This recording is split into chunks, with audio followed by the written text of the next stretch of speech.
Assalamualaikum warahmatullahi wabarakatuh. Halo semua, selamat datang di channel YouTube saya.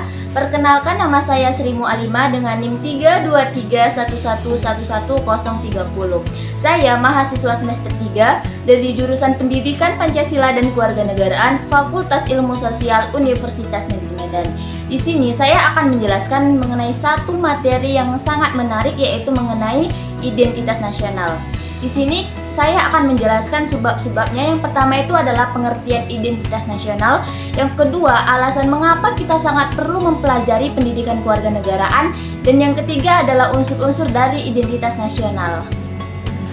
Indonesia memiliki ciri khas sebagai negara kepulauan terbesar yang memiliki iklim tropis dan memiliki beragam baik suku, bahasa, bangsa, budaya, maupun adat istiadat. Nah, dengan keberagaman ini terbentuklah sebuah Bhinneka Tunggal Ika yang berbeda-beda tetap satu. Nah, dengan adanya Bhinneka Tunggal Ika ini, maka terbentuklah suatu identitas nasional yang dimana identitas ini dapat diwariskan dan dirasakan bersama-sama oleh masyarakat di dalam kehidupan sehari-hari. Nah, masuk materi pertama adalah pengertian identitas nasional. Identitas nasional adalah ciri khas yang berada atau yang menjadi pembedaan antara bangsa Indonesia dengan bangsa lainnya. Identitas nasional seperti negara Indonesia yang terkenal dengan karakter bangsanya yang keramah tamahan, sopan santun, bahkan kekerabatannya yang erat yang berdasarkan dari nilai-nilai Pancasila dan Undang-Undang Dasar Negara Republik Indonesia yang sebagai ideologi bangsa Indonesia. Identitas ini juga tercermin dari adanya budaya dan agama yang dianut atau yang diyakini oleh bangsa Indonesia. Identitas nasional terdiri atau terbentuk dengan adanya kesepakatan bersama setelah terbentuknya suatu negara. Yang kedua itu adalah landasan mengapa kita perlu mempelajari pendidikan kewarganegaraan. Nah, bangsa Indonesia adalah kesatuan sosial yang terdiri dari keberagaman suku, bahasa, agama, budaya, bahkan adat istiadat. Nah, dengan adanya keberagaman ini, namun tidak membedakan atau tidak membuat pecahnya negara Indonesia karena rasa atau semangat bangsa Indonesia yang sangat tinggi dalam Kebhinekaan Tunggal Ika yang membuat terbentuknya identitas nasional. Nah, identitas nasional juga atau identitas bangsa terbentuk karena adanya persamaan nasib di masa lalu atau di masa penjajahan dan yang memiliki rasa kesatuan untuk merdeka bersama, untuk mencapai kemakmuran dan untuk mendapatkan wilayah Negara Kesatuan Republik Indonesia. Materi yang terakhir adalah unsur-unsur pembentukan identitas nasional. Identitas nasional tidak mungkin berdiri sendiri tanpa adanya faktor yang mendukung identitas tersebut terbentuk. Nah, ada dua faktor. Yang pertama itu adalah identitas kesukubangsaan.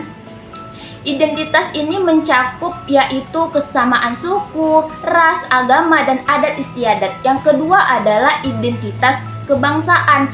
Ini mencakup kesepakatan yang telah dibuat bersama setelah berdirinya negara. Udah tentu identitas nasional itu bersifat buatan dan sekunder, lahir dari proses panjang pembentukan negara. Adapun bentuk-bentuk dari identitas nasional yaitu yang pertama meliputi bahasa persatuan yaitu bahasa Indonesia. Yang kedua bendera kesatuan, bendera merah putih, lalu lagu kebangsaan Indonesia Raya, lambang Garuda Pancasila, semboyan Bhinneka Tunggal Ika, dan Pancasila sebagai dasar negara, Undang-Undang Negara Republik Indonesia tahun 1945, Negara Kesatuan Republik Indonesia atau NKRI, wawasan Nusantara, dan kebudayaan daerah. Nah, karakter suatu bangsa tidak terbentuk dengan sendirinya, melainkan dibangun secara sadar dan berdasarkan identitas nasionalnya. Identitas nasional yang terbentuk berdasarkan nilai Pancasila yaitu ketuhanan, kemanusiaan, persatuan, permusyawaratan, dan keadilan sosial bagi seluruh rakyat Indonesia yang berbentuk sebagai bentuk demokratis yang adil. Nah, karakter ini membedakan bangsa Indonesia dari bangsa lain dan menjadi penopang dalam menghadapi pengaruh dari luar. Jadi, dapat kita simpulkan bahwa identitas nasional itu adalah ciri khas negara Indonesia yang sudah pasti berbeda dengan negara lain seperti lagu kebangsaan, bahasa persatuan, dan bendera merah putih. Sekian yang dapat saya sampaikan. Semoga video ini bermanfaat bagi kita semua dan sampai jumpa di materi selanjutnya. Saya akhiri dengan wabillahi taufik wal hidayah. Wassalamualaikum warahmatullahi wabarakatuh.